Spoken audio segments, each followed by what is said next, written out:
Oh, sorry about that, y'all. Once again, ladies and gentlemen, boys and girls, and children of all ages, you are now tuned into the Investor Show. As always, this is your gracious host, the Prince of Investing, Prince Dykes, coming to you guys and girls live all the way from the beautiful city and state of Denver, Colorado. Don't forget to hit that like, subscribe, comment, and share button. And as always, I don't have a lot of time, and I definitely know you guys and girls don't have a lot of time. So, guys and girls, if you haven't done so already, go ahead and make sure hit the subscribe button, hit the bell icon, hit that like, comment, and share button. So today, what I'm going to do, I had a little couple issues. I wasn't able to get on my Facebook today. I'm only on my YouTube, Twitch, and I think one of my Facebook pages. So, I wasn't able to get into my other groups due to some technical difficulties. It'll be all right. But today, ladies and gentlemen, I'm going to be looking at the Biden infrastructure plan. The Biden infrastructure plan is very, very important because anytime the government is spending $2 trillion, $3 trillion, I want to know. I want to look at it. If you are catching this live, don't be a stranger. Come in and say where you're from. But today, it's very important to look at the Biden plan because anytime the government is putting up trillions of dollars, it's going to affect the economy one way or the other. So today's episode, we're going to sit back. We're going to listen to what President Biden is saying. I'm going to be adding commentary to it, pulling out of the bill, the details of the bill. The details of the bill, I have it up here, or at least I thought I had it up here. Where did it go? Oh, yeah, here it is, the fact sheet. So the fact sheet is here. It's up on the whitehouse.gov/briefing room/statements/the fact sheet of the American Jobs Plan. That's what it's about, the American Jobs Plan. President Biden is talking about he wants to build and preserve railroads, build 2 million homes, infrastructure, manufacture. He want to revitalize manufacturing, create good jobs, take care of the elderly, all of the good stuff. Making an investment into the community of it's $2 trillion. So as an investor, when $2 trillion is being spent by the government, I want to know where is this money going? How can I align myself and how can you align yourself as an investor? And at the end of this, I'm going to break it all down. We're going to get the details. We're going to break it down for investors and how investors can look to invest or make investment opportunities inside of this. So without further ado, President Biden today, he was in Pittsburgh, somewhere in Pittsburgh, I think it was. So here he is. Good friend. He asked me back there, he said, "Do you ever get nervous?" And he said, because I got up this morning, made breakfast for my kids. So I got to introduce the president. Give me 1 second. I'm going to skip here till he don't really start hitting on anything until about the 3-minute mark. So let's go. Here we go. Let's go, President Biden. So quickly to pass the American Rescue Plan with the help of my friends here in the Congress. I really mean that. It didn't pass by a whole lot, but with the leadership of Connor and Bobby and the mayor, you got it done. Because it was an emergency. We needed to act to save jobs, to save businesses, to save lives. And that's what we did. We're beginning to see the results. We're on our way to having given 200 million vaccination shots in the first 100 days of my presidency. When I said I'd get 100 million done, people thought it was a significant exaggeration. We're going to get 200 million done, twice the original goal, because of all the help of all of you. Leading economists are now predicting our economy will grow 6% this year. Now, this is a part I do like. He said leading economists said the economy will grow by 6% this year. What does that mean for investors? If the economy grows by 6%, guess is what's going to be the leading indicator of that? It's going to be stocks. So, you're looking at your major indexes, Dow Jones, S&P 500, NASDAQ. Most importantly, the S&P 500. You're looking at a 6% growth in the economy. You can see he's saying the economy will be positive, meaning stocks will be positive and positive. So that's one key thing there when he said that we're going to have a positive market. They're predicting the economy to grow by 6%. But let me see what y'all say in the comments before I go on. Now Powers, she says, "Hey, Prince, still in Nevada." Okay, nice. We got Nevada in the house. We got Brandon White. I think it is. Yeah, Brandon White. Hey, he said, "Hey, man, Illinois is in the house." Okay. Freddie B, what's going on, Freddie B? Freddie B from Lansing, Illinois. That's my guy right there, Freddie B. How's your knee coming along? You should be repaired by now. You should be running around the house. So, okay. And then we got my guy, Max B. He's always in the building. So let me give all y'all a round of applause for checking in live from the 504 New Orleans. Okay. New Orleans 504. Okay. So let's keep going. Let's see what President Biden got to say. He already said the economy jumping by 6%. That's what Wall Street is predicting, or that's what he's predicting. A leading economist predict. And if the market is, if he's predicting that, that means that from now, the first quarter has been good for the Dow Jones, not so much for the NASDAQ. But as an investor, that's ways of saying, hey, okay, well, what is going to grow? What is going to grow? If the overall economy is growing, you don't have to be smart. You can just go with an index. But let's see what else he got to say. Let's go, Biden. That's a rate we haven't seen in years and years. We can cut child poverty in half this year. With the American Rescue Plan, we're meeting immediate emergencies. Now it's time to rebuild. Even before the crisis we're now facing, those at the very top in America were doing very well, which is fine. They were doing great. But everyone else was falling behind. The pandemic only made the division so much worse and more obvious. Millions of Americans lost their jobs last year, while the wealthiest 1%. Right there. He's getting into, hey, the wealthy people did well during the economy breakdown, but the everyday person lost their jobs. And a big reason for that, ladies and gentlemen, is that the wealthy are usually invested into stocks, real estate, and businesses.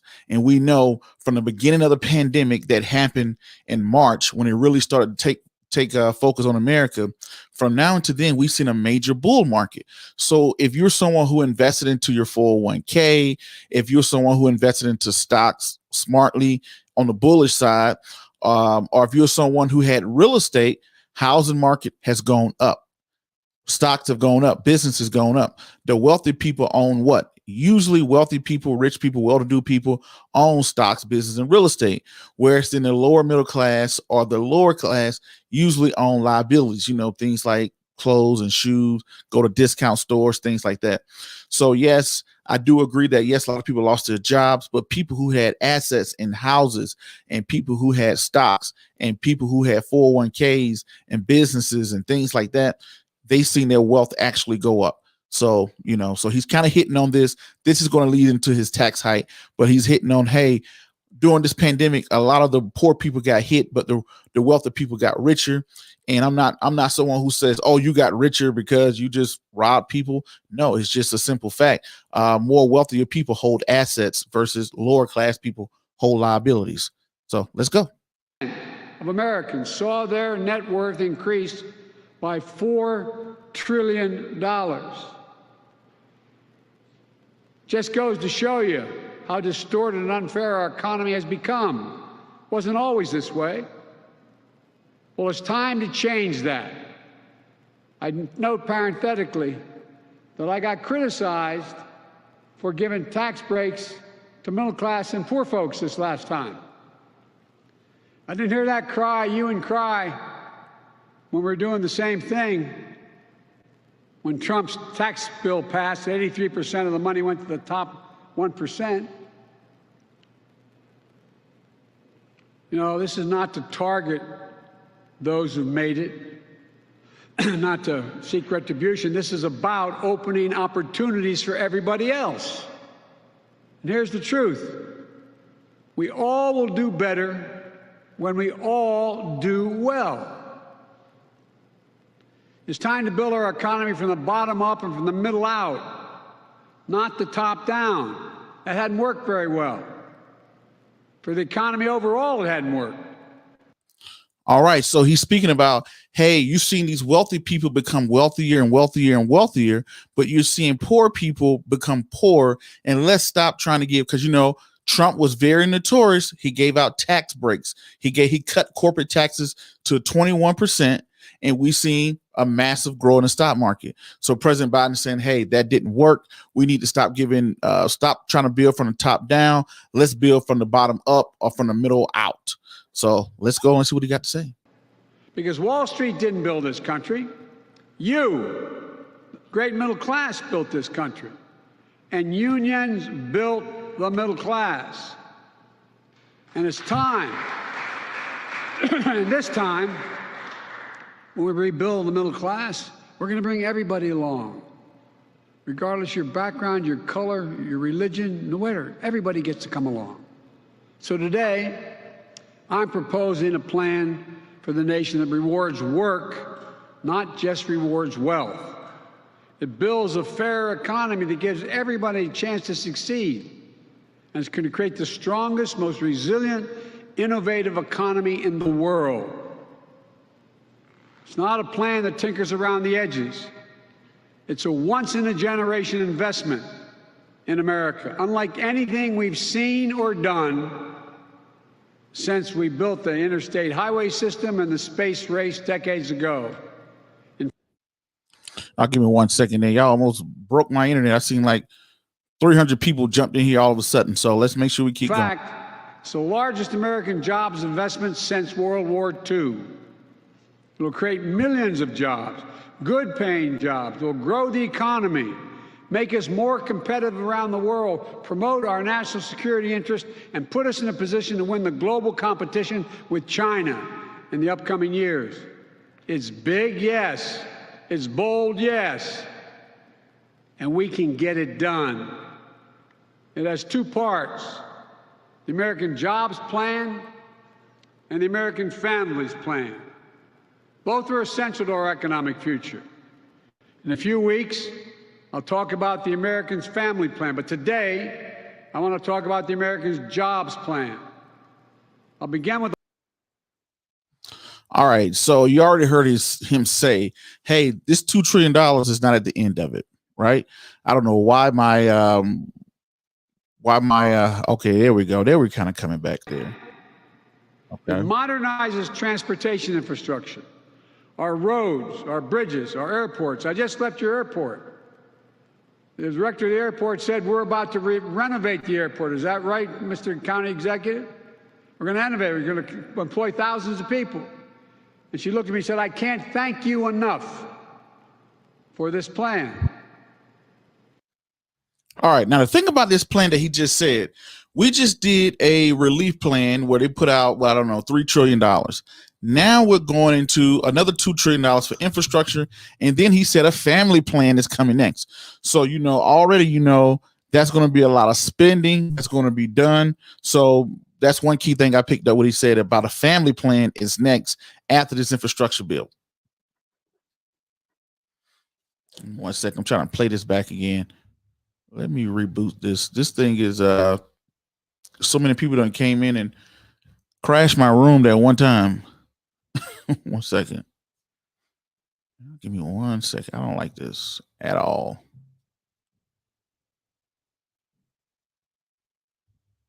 One second.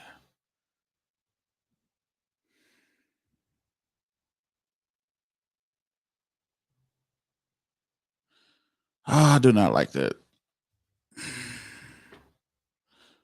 I do not like when it does this. Why is my...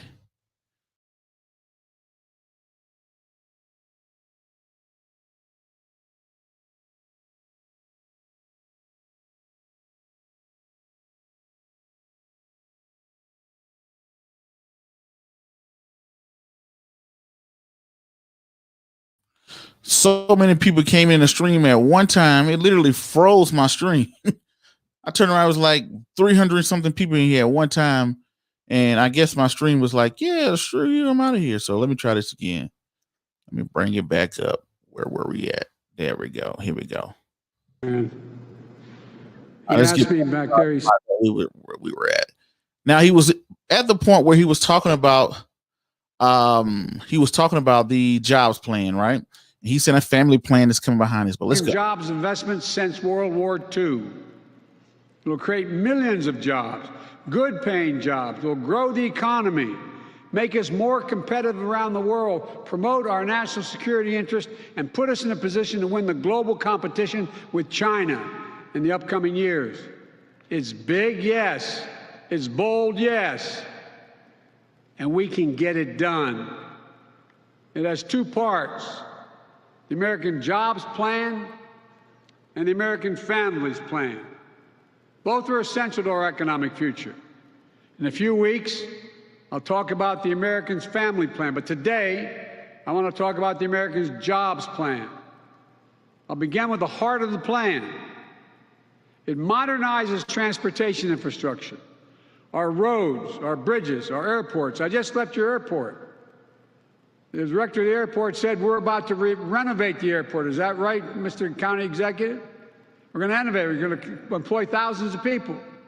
And she looked at me and said, I can't thank you enough for this plan. It grows the economy in key ways. It puts people to work to repair and upgrade that we badly need. It makes it easier and more efficient to move goods, to get to work, and to make us more competitive around the world. Some of you local officials know when someone wants to come in the area and a company wants to invest, what do they ask? Where's the first rail bed? How can I get to the railroad? What access to interstate do I have? What's the water like? Tell me about it. It goes on and on. It's about infrastructure. The American Jobs Plan will modernize 20,000 miles of highways, roads, and main streets that are in difficult shape right now. It'll fix the nation's 10 most economically significant bridges in America that require replacement. Remember that bridge that went down? We got 10 most economically significant bridges with more commerce going across it that need to be replaced. We'll also repair 10,000 bridges, desperately needed upgrades to unclog traffic, keep people safe, and connect our cities, towns, and tribes across the country. The American Jobs Plan will build new rail corridors and transit lines, easing congestion, cutting pollution, slashing commute times, and opening up investment in communities that become connected to the cities and cities to the outskirts, where a lot of jobs are these days. It'll reduce the bottlenecks of commerce at our ports and our airports. The American Jobs Plan will lead to a transformational progress in our effort to tackle climate change with American jobs and American ingenuity, protect our community from billions of dollars of damage from historic superstorms, floods, wildfires, droughts, year after year, by making our infrastructure more secure and resilient and seizing incredible opportunities for American workers and American farmers in a clean energy future. Skilled workers, like one we just heard from, building a nationwide network of 500,000 charging stations, creating good-paying jobs by leading the world in the manufacturing and export of clean electric cars and trucks. We're going to provide tax incentives and point-of-sale rebates to help all American families afford clean vehicles of the future. The federal government owns an enormous fleet of vehicles, which are going to be transitioned to clean electric vehicles and hydrogen vehicles right here in the United States of America by American workers with American products. When we make all of these investments, we're going to make sure, as the executive order I signed early on, that we buy American. That means investing in American-based companies and American workers. Not a contract will go out that I control.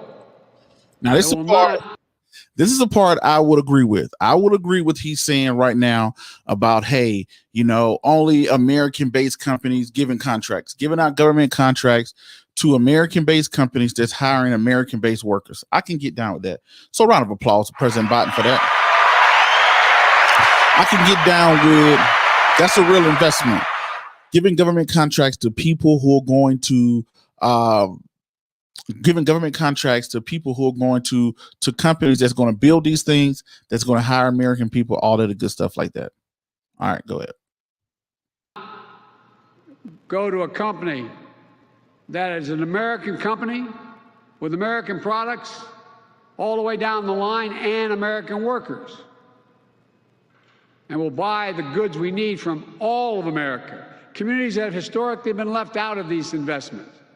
Black, Latino, Asian American, Native Americans, rural, small businesses, entrepreneurs across the country. Look, today, up to 10 million homes in America and more than 400,000 schools and child care centers have pipes where they get their water from, pipes that are lead-based pipes, including pipes for drinking water. According to scientists, there is simply no safe exposure to lead for a child. Lead can slow development, problems. The American Jobs Plan will put plumbers and pipe fitters to work, replacing 100% of the nation's lead pipes and service lines. So every American, every child can turn on a faucet of our fountain and drink clean water. With each $5,000 investment, replacing a line that can mean up to $22,000 in health care costs saved. Chance to protect our children, help them learn and thrive. I like that, LK Raw. We can't delay. We can't delay another minute. S&P 500. Past due. You know, in America, where the early interest right there, Brandon Wright, was in internet, this thing called the internet that we invested. We invented the early internet. It was invented here. Millions of Americans, though, lack access to reliable high-speed internet, including more than 35% of rural America. It's a disparity even more pronounced during this pandemic. American Jobs will make sure every single American has access to high-quality, affordable, high-speed internet for businesses, for schools. And when I say affordable, I mean it. Americans pay too much for internet service. We're going to drive down the price for families who have service now and make it easier for families who don't have affordable service to be able to get it now. As we saw in Texas and elsewhere, our electrical power and power grids are vulnerable to storms, catastrophic failures, and security lapses, with tragic results. All right. Let's call the flag on that. He wants to make internet, he thinks we're paying too much for internet. He wants to make internet cheaper for people who already got it. And then he wants people who don't have it to be able to have it, give internet to everybody. Where's that money going to come from? Corporations. I mean, that's going to come off somebody's profit sheets. So don't give people internet, give people jobs. If the jobs plan gives people jobs, like you said, Will, they'll have money to be able to buy their internet. I don't think we should be giving away jobs and free stuff at the same time. That's just my personal opinion. I mean, of course, some people who are disabled, I got it. But just to take money and say, hey, you know what? Let's say if I was the internet company, they're like, oh, Prince, guess what? You're going to give away free internet unless they're going to pay me for it. We're going to give away free internet. There's no such thing as a free meal. Either the taxpayer is going to pay for it or it's going to come out of my budget. We're going to give away free internet and then lower the price of the internet. I'm not sure I really agree with that one, President Biden, but I do believe in you creating jobs, and I do give you a round of applause for bringing jobs home. If you stick to the way, if he sticks to the way that he says that I'm going to give contracts to people, I'm going to give contracts to companies to build these bridges and roads that are hiring people and things like that. You got my vote on that. But that whole giving away internet, not so much. All right, let's go. Let's see what you got to say. My American Jobs Plan will put hundreds of thousands of people to work, line workers. You're right, Max. Electricians. Sounds good. We'll see. Thousands of miles of transmission line, building a modern, resilient, and fully clean grid, and capping hundreds of thousands of all right, there was Brandon White, orphan oil and gas wells that need to be cleaned up because they're abandoned, paying the same exact rate that a union man or woman would get having dug that well in the first place. We'll build, upgrade, and weatherize affordable, energy-efficient housing, commercial buildings, for millions of Americans. Even before the pandemic, millions of working families faced enormous financial and personal strain trying to raise their kids and care for their parents at the same time, the so-called sandwich generation, or family members with disability. You got a child at home, you can't stay home from work to take care of that child unless you lose, the child's at risk, or you lose your job, or you have an elderly parent you're taking care of. And seniors and people with disabilities living independently feel that strain as well, but we know if they can remain independently living, they live longer. American Jobs Plan is going to help in big ways. It's going to extend access to quality, affordable home community-based care. Think of expanded vital services like programs for seniors. Or think of home care workers going into homes of seniors and people with disabilities, cooking meals, helping them get around their homes, and helping them be able to live more independently. For too long, caregivers who are disproportionately women and women of color and immigrants. Okay, they'll be back in a second here. Along with the American Families Plan changes that with better wages, benefits, and opportunities for millions of people who will be able to get to work in an economy that works for them. You know, decades ago, the United States government used to spend 2% of its GDP, its gross domestic product, on research and development. Today, we spend less than 1%. I think it's 0.7%. Here's why that matters. That's what I think. One of only a few major economies in the world who public investment in research and development of money as a share of GDP has declined constantly over the last 25 years. And we've fallen back. The rest of the world is closing in and closing in fast. We can't. Now, this is a waste of money. $580 billion to manufacturing, research and development, and job training. I don't know if I really agree on that. What the heck is job training? Training people how to get a job, or I don't know, creating pipelines to jobs. I don't know what that means.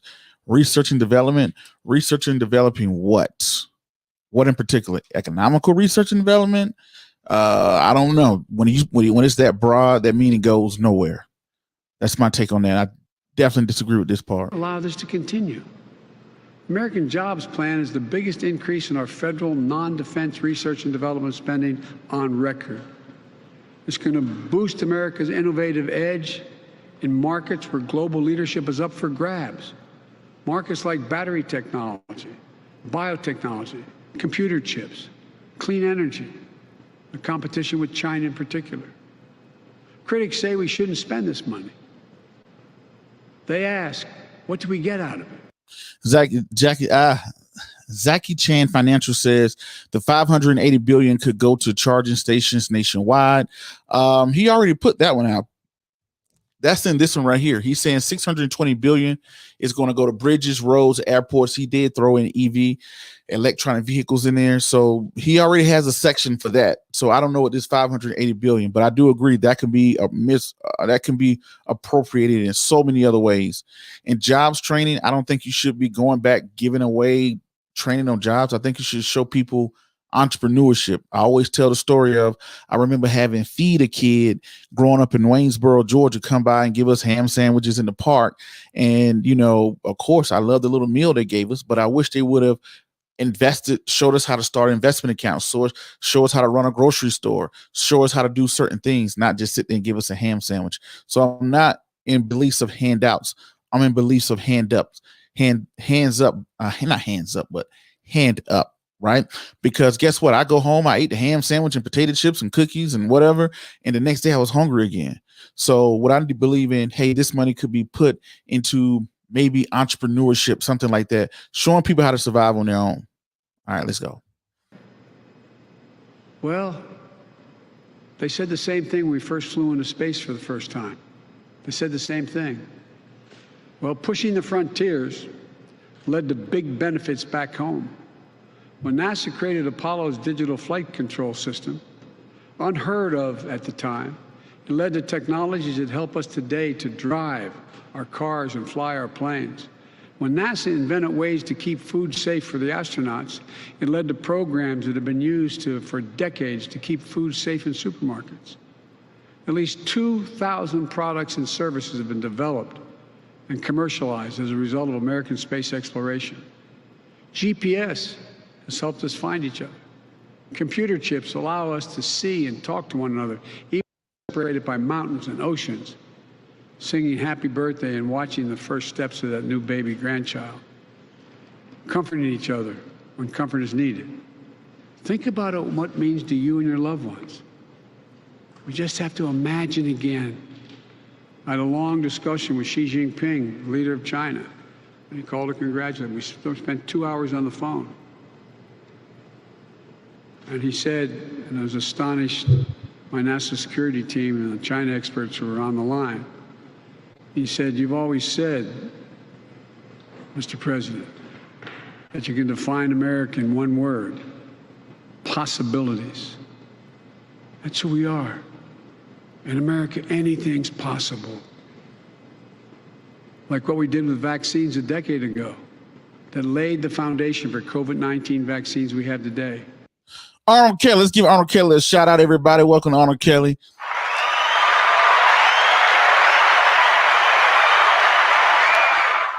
He says, "Hey, Prince, Joe from Cincinnati, Ohio, checking in, listening every episode. First time catching live, subscribe, need my cup." What's going on, Arnold Kelly? Okay, Joe. It says Arnold Kelly. That's what I'm going by. But it says Joe from Cincinnati. Thanks for tuning in. Glad you're catching live. This is the Investor Show Cup. It's the only way to read financial reporters. So we're going over this. We're going to continue to listen to President Biden. He's about to finish up here. He only has 1 or 2 minutes left. And at the end of this, we're going to talk about what does this mean? How would you invest going off of this late news? Let's take a look. And what's going on, Miss Kareem Smith from Mr. Kareem Smith, or could be Miss, from Las Vegas, Nevada. Las Vegas in the Las Vegas, Cincinnati. We're all over the place. All right, let's finish this up. Like we did when the interstate highway system that transformed the way we traveled, lived, worked, and developed. Americans could visit relatives anywhere in the country. Just a family station wagon. Business here in Pittsburgh could load up a truck and get a product to Portland or Phoenix. To this day, about a quarter of all the miles Americans drive each year on one of those very original highways. Imagine what we can do, what's within our reach if we modernize those highways. You and your family could travel coast to coast without a single tank of gas on board a high-speed train. We can connect high-speed, affordable, reliable internet wherever you live. Imagine knowing that you are handing your children and grandchildren a country that will lead the world in producing clean energy technology and will need to address one of the biggest threats of our time. That's what we'll do. Altogether, along with the American Rescue Plan, the proposal I put forward will create millions of jobs, estimated by some Wall Street outfits over 18 million jobs over 4 years. Good paying jobs. It also works to level the playing field, empower workers, and ensure that the new jobs are good jobs. I agree with that. Raise a family on and ensure free and fair choice to organize and bargain collectively. That's why my plan asks Congress to pass the Protecting the Right to Organize Act, the PRO Act, and send it to my desk. This plan is important, not only for what and how it builds, but it's also important to where we build. It includes everyone, regardless of your race or your zip code. Too often, economic growth and recovery is concentrated on the coast. Too often, investments have failed to meet the needs of marginalized communities left behind. There is talent, innovation everywhere. And this plan connects that talent through cities, small towns, rural communities, through our businesses and our universities, through our entrepreneurs, union workers, all across America. We have to move now.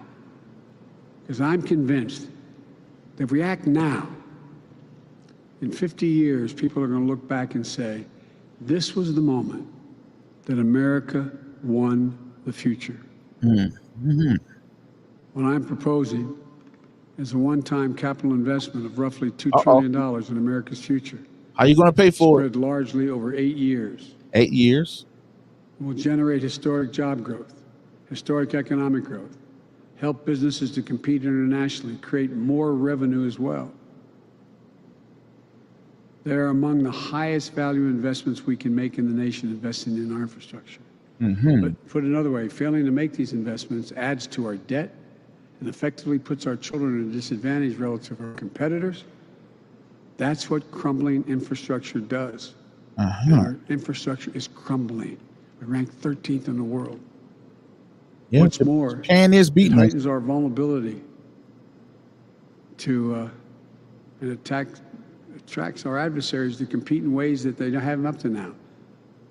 And our adversaries are worried about us building this critical infrastructure. Put simply, these are investments we have to make. We can afford to make them. Or put another, we can't afford not to.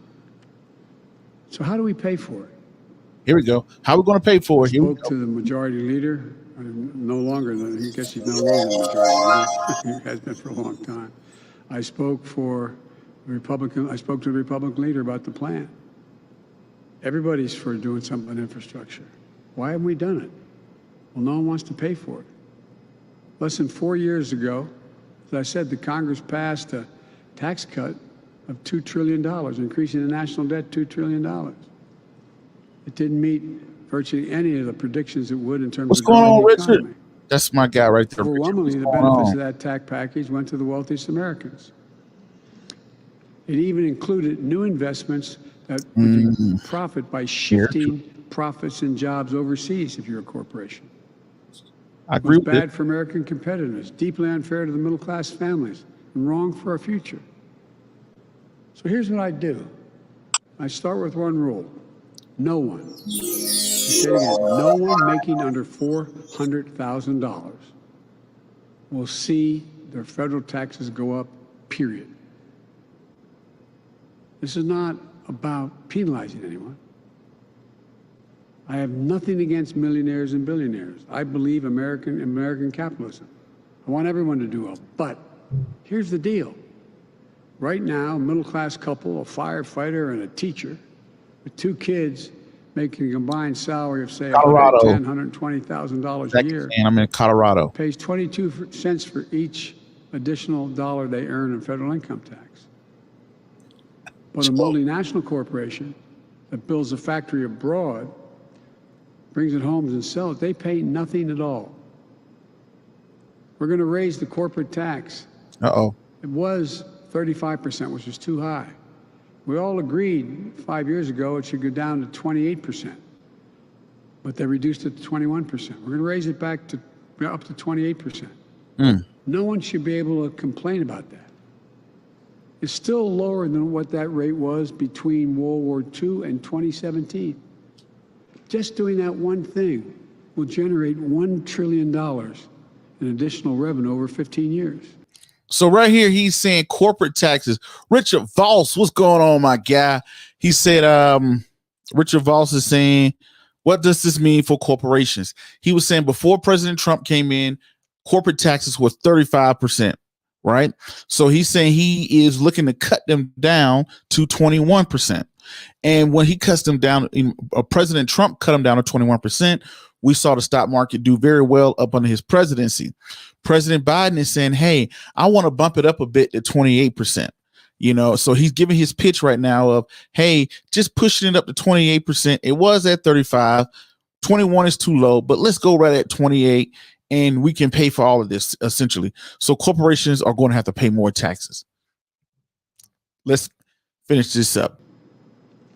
In 2019, an independent analysis found that there are 91, let me say it again, 91 Fortune 500 companies, biggest companies in the world, including Amazon, that use various loopholes so they pay not a single solitary penny in federal income tax. I don't want to punish them. That's just wrong. That's just wrong. Farmer teacher paying 22%. New Hampshire. Oh, yeah, I heard Amazon and 90 other major corporations paying 0 in federal taxes. I'm going to put an end to that. Here's how we'll do it. We're establishing a global minimum tax for U.S. corporations at 21%. We're going to level the international playing field. That alone will raise $1 trillion over 15 years. We'll also eliminate deductions by corporations for offshoring jobs and shifting assets overseas. I agree with that. You do that, you pay a penalty. You don't get a reward in my plan. Okay, I can agree with that. He said if you ship jobs overseas, you got to pay a penalty. That only makes sense to me. If you're a corporation, everybody knows the game plan. Everybody's company is going to come out of Delaware. They're going to build a corporation in Delaware. They're going to go to the Philippines or India. No diss to the Philippines or India. I've been to Philippines, haven't been to India. But what they're going to do is they're going to take that, and companies will make their money overseas so they can avoid taxes, things like that. They're not evading taxes. There's a difference between evading taxes and avoiding taxes. They're avoiding taxes. So he's saying if you ship your jobs overseas, you'll be penalized and you will be incentivized to keep your jobs here. So, okay, that makes sense. And use the savings from that to give companies tax credits to locate manufacturing here and manufacturing and production here in the United States. And will significantly ramp up the IRS enforcement against corporations who either fail to report their incomes or underreport. It's estimated that could raise hundreds of billions of dollars. All this adds up to more than what I proposed to spend in just 15 years. It's honest, it's fiscally responsible, and by the way, Pete, as the experts will tell you, it reduces the debt, the federal debt over the long haul. But let me be clear. These are my ideas on how to pay for this plan. If others have additional ideas, let them come forward. I'm open to other ideas so long as they do not impose any tax increase on people making less than $400,000. Let me close with this. He's closing. Historically, infrastructure had been a bipartisan undertaking, many times led by Republicans. It was Abraham Lincoln who built the Transcontinental Railroad. Dwight Eisenhower, Republican, the interstate highway system. I could go on. And I don't think you'll find a Republican today in the House or Senate, maybe I'm wrong, gentlemen, who doesn't think we have to improve our infrastructure. We'll talk about that, Max. They know China and other countries are eating our lunch. So there's no reason why it can't be bipartisan again. The divisions of the moment shouldn't stop us from doing the right thing for the future. I'm going to bring Republicans into the Oval Office, listen to them, what they have to say, and be open to other ideas. We'll have a good faith negotiation with any Republican who wants to help get this done. But we have to get it done. I truly believe we're in a moment where history is going to look back on this time as a fundamental choice having been made between democracies and autocracies. All right, pretty much that's going to be it. So, ladies and gentlemen, let's get to the meat and bones of all of this. My live was crashed earlier. I think that I don't know what happened there. I don't know. These numbers shot up crazy, and I don't know. It was like hundreds of people on the same thing. It was like system overload. But I'm glad that we got down to our real audience. I don't know what that was about, but yes. So anyway, ladies and gentlemen, the corporate tax. I mean, we're going to go into this and say, hey, what the heck does this mean for investors? What with them? Shouts out to what's his name, Dwayne Chapman. He used to always say, with him. I was like, what do we mean with him? What's in it for me? What's in it for me? How does this make sense? So what does this mean to investors, as we saw with President Biden saying?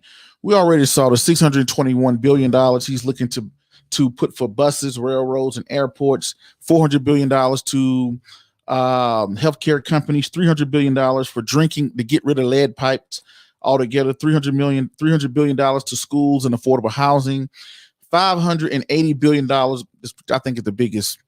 think this is the biggest waste right here. When he's saying $580 billion to research and development and job training. I can see manufacturing, but research, and I don't know about that. So he's saying that, hey, this is not a spending plan. This is more of an investment for us. He got some broadband internet with the drinking water. He wants broadband internet out of the $300 billion. I did the research, ladies and gentlemen, and I've done the research on trying to see which companies gain the largest, the construction and manufacturing, which companies gain the largest contracts from the government. How does that work? And ladies and gentlemen, I look at this and I look at this spending bill. I seriously doubt if it get passed, because the big thing that I'm looking at is the corporate taxes. I think Republicans are not going to they're not going to have the stain on their jacket of saying, hey, I raised corporate taxes by 7%. Nobody's probably going to vote for that. Maybe they may have a middle ground of maybe, I don't know, 24% corporate taxes or whatever, if at all. So he's looking to pay this via taxes, and he's saying, oh, anybody making under 400,000 is not going to touch you. We want to push it up on the corporations. And when you push it up on the corporations, it's only three things that's going to happen. It's going to cut companies' growth, right? Companies' growth is going to go down, but also what's going to happen is either the company is going to raise their prices or they're going to cut their workforce. I mean, if the companies want to keep growing their revenue, they're going to have to cut their workforce or raise their prices on their goods and services. So the thing about having my Nikes made in China is I get that cheap price of $100, $200 or whatever, right? Even though that's not considered cheap. But if I had those same shoes made in Texas or Colorado or New York or something like that, to keep those profit margins, those shoes prices probably go to $300, $400, right? So with that being said, we love Americans. We're just greedy. We love cheap prices, but we want the jobs over here. But when you bring jobs to America, we're not going to work 12-hour days, 13, 14-hour days every day with no benefits. We want to work a least amount of time. We want to work 4 to 5 hours. And in those 4 or 5 hours, you got to give us time for our lunch break. We want paid vacation, which costs us a lot of money, or whatever, right? So the thing is, we want those iPhones. If those iPhones was being made in America, guess what? That would push a lot of people to work. But on the downside, the price will go up. So when you see corporate taxes spike, that's going to cut down companies' revenue. I mean, their bottom line, their top line maybe continue to grow, but their bottom line, their net, is going to start to be affected. And if that's affected, the only way they can come back from that, they're going to have to get creative with either one, avoiding the taxes, which most corporations will do, avoid the taxes, cut back on workforce, or they're going to raise the prices of their goods and services. That's the only way to look at it. Now, when I look at this as an investor, I looked at the manufacturing sector. I looked at the infrastructure ETFs. I looked at companies making roads, things like that. I seen some good companies that were in there. The biggest one I think that probably stuck out to me probably was Jacobs Engineering out of Irvine, Texas, the company out of Irvine, Texas that we spoke about for $121. But ladies and gentlemen, this is not something I'm going to run and jump on as an investor. I don't see anything like, oh, let me jump into this company that's making roads, because yes, they're having a great year so far, but historically they have underperformed, or they're below the S&P 500, Dow Jones, things like that. So with this being said, if this is passed, I think that this money, this $2 trillion, will probably go to companies. I think that it will. I think the best way is to index Dow Jones. I think that's the best way, in my opinion. Looking at it, which index would invest would profit the most would probably be the Dow Jones. So I can see a Dow Jones ETF, maybe a leveraged bullish Dow Jones ETF, or maybe if you're very risky, maybe a call option on the Dow Jones if you're interested in something like that. But these manufacturing road companies, things like that, no, I wouldn't go out there and just jump and say, oh crap, Biden's playing, let me jump into this or whatever, right? But I think he's going to have a fight on his hands getting Republicans to vote for raising corporate taxes. So, and the corporation will do and find a way to get around it anyway. Let me see what y'all say in the comments before I head up out of here. Seen a lot of stuff in the comments, but let me go from the bottom up. He said Biden wrecked the market and he just the star. Yes, this year, Zachary Chain. Yes, of course, I've heard of New Hampshire. I've been in New Hampshire. I forgot, where was I in New Hampshire? I used to live in Connecticut. I was in New London, Connecticut for a while. And a lot of people from New Hampshire used to come to Mohegan Sun's, the casino out in I forgot what that place was, but out in New London, Connecticut. They used to come to the casino Mohegan Sun. So yes, I have been over to New Hampshire before. He said, but yes, the economy has not been looking so nice so far. Richard Voss said, why can't companies reduce dividends to keep more capital for growth? They can't do that. If you are offering dividends, companies can cut dividends. That's one thing they could do. But the thing about it is, companies, you got to think about the style. Richard Voss, the style of companies that cut dividends to do growth, those are growth companies. Companies like Facebook, Google, Amazon, they don't pay any dividends. Apple just started kind of doing that, but companies that pay no dividends, those are growth stocks.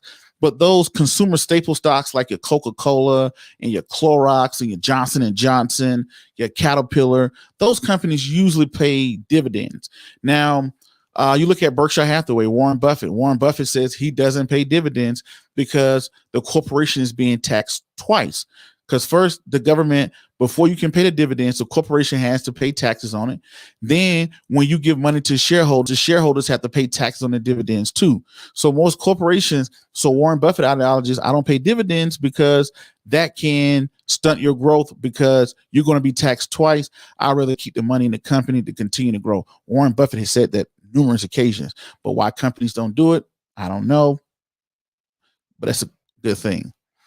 So Richard Voss says with Democrats controlling the House and the Senate is where it's probably reached. With they're controlling the House and the Senate, they're going to get it, and it's not going to be bipartisan.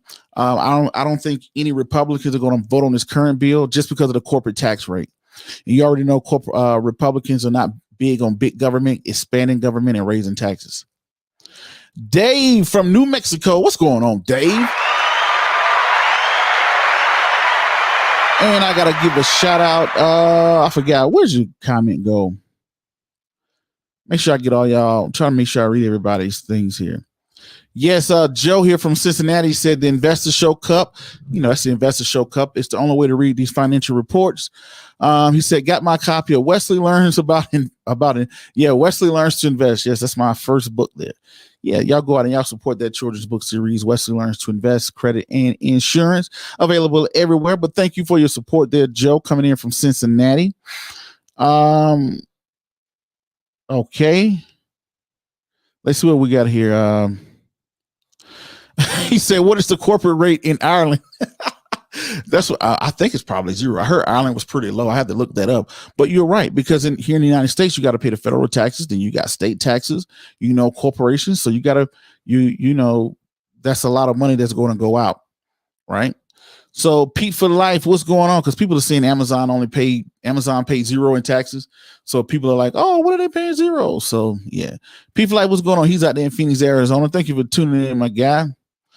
Joe said, is he's covering the losses from the bailout? Oh, okay. He's saying that maybe they're raising corporate taxes to cover the losses of the bailout. No, I don't think nobody even care about the debt. I think the debt is at 27 trillion. Nobody's trying to pay down the debt. They're saying, oh, Prince, we're gonna take these extra tax dollars and pay off the debt. Bull crap. Nobody cares about the debt in America. The only time, like I say, our strongest asset in America is our military. As long as we got the biggest sticks and the biggest guns, who's going to say something about our taxes? I dare you to call away our debt. That's what America is saying. So Zaki Chang, he says these extra taxes will see less profits for corporations. True, or they will pass those taxes, on to its employee by taking away benefits. That's true. It's simple. They're going to either cut jobs, they're going to cut benefits, or they're going to have to raise the prices of goods and services unless they eat the difference. It's like everybody is saying, hey, McDonald's, pay everybody $15 an hour. What is McDonald's going to do? Either they're going to hire less people, the dollar menu is going to turn into a $2 menu, or they're just going to lose the money. Most corporations are probably going to either raise their price and start buying kiosks to replace people. That's what's going to probably happen. Kareem Smith said that's what Trump said when he was president. I'm thinking he's talking about the jobs overseas. I always see them say that, but you really don't see it happen. They talk a good game. I haven't seen it happen. Yes, it'll take away from the company's growth. Okay, let's switch y'all saying these comments here. He said, did Wesley ever get his GS? No, he never. You know what? I've been thinking about getting him a PS. My son name is Wesley. For everybody that don't know, shouts out to Wesley. What's going on, Wesley? Even though he's probably not going to hear this. He just turned 10 years old. I'm looking to either get him a PlayStation or Xbox, one of them. He's 10 years old now, so he's been playing around his tablet a lot. For his birthday, I got him a I don't know, some little, I forgot what they call those little real fast cars, RTVs or something. I don't know. He has one of those, a bunch of other little toys, useless stuff or whatever. But of course, he has some stocks. I got him some land. He has a credit card in his name, so I'm billing his credit. I'm billing his stock portfolio, his real estate, you know, and some real estate. He got some stocks. So I'm trying to make all the investments for him. I'll be getting some insurance. Try to get him some insurance here again. So we'll see how that goes on. So yeah, he'll probably end up getting a PlayStation 4 or Xbox sometime this summer, whenever they come back on the shelf. So yeah, we'll see. I had an Xbox, but I don't play video games. Really don't.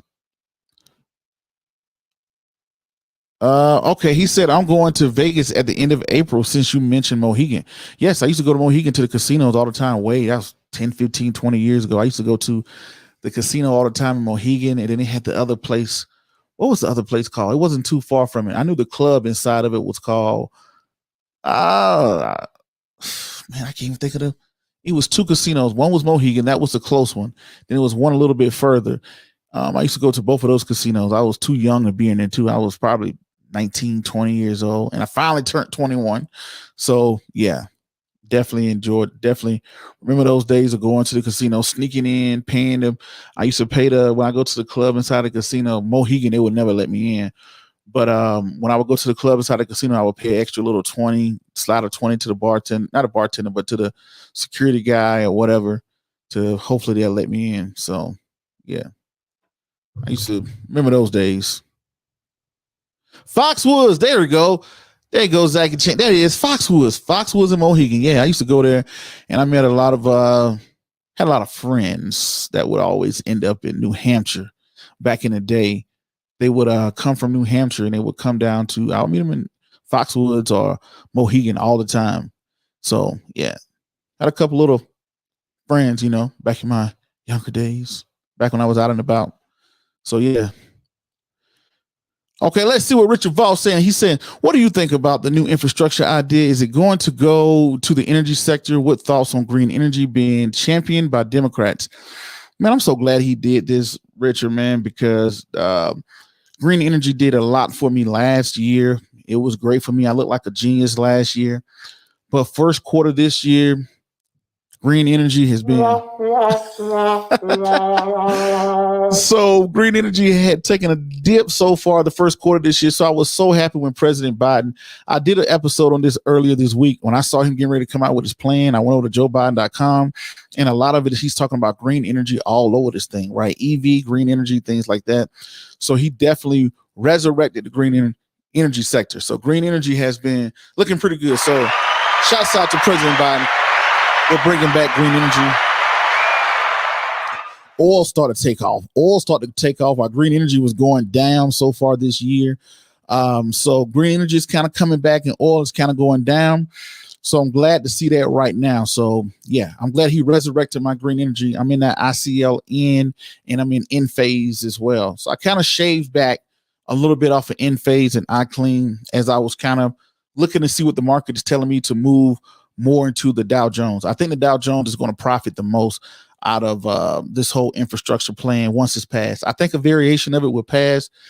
Maybe the corporate tax, instead of it going to 28, I think they may compromise somewhere between, maybe they might meet them halfway. What's the halfway mark? 24?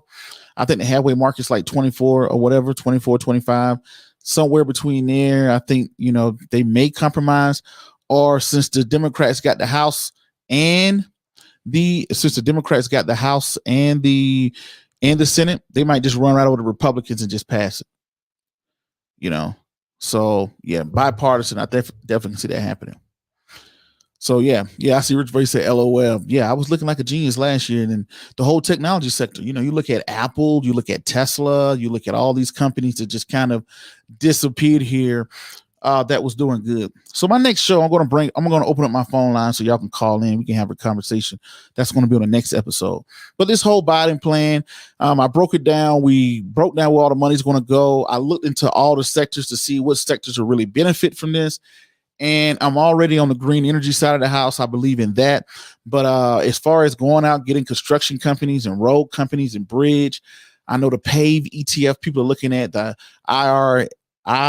FRA, the United States Infrastructure ETF. People are looking at the companies inside of them. I saw J Engineering looked pretty promising. But it's not something I'm just going to run and jump to. Yeah, they've had a great quarter so far this year, but when you look back over the last 1, 2, 3, 4, 5 years, I don't see it. I think the ones that have benefit the most is probably the Dow Jones, and those taxes, if are raised like that up to 28%, I can see a little pullback on the S&P 500 as these corporations are going to have to pay more taxes. All right. But anyway, ladies and gentlemen, even though as tricky as tonight was from having my live shut down, my Facebook, I'm not even on my Facebook. I forgot what happened with my technical difficulties. But we're here. Don't forget to hit that like, subscribe, comment, and share button. Go out and support the Wesley Learns book series. Wesley Learns to Invest. Wesley learns about credit and insurance. Pass that on to your kids, nieces, and nephews so they can learn about it as well. But anyway, ladies and gentlemen, boys and girls, and children of all ages, and to the next video, podcast, cartoon, or whatever else crazy you see me do around the globe. Peace, be safe. I'm out, and thank you.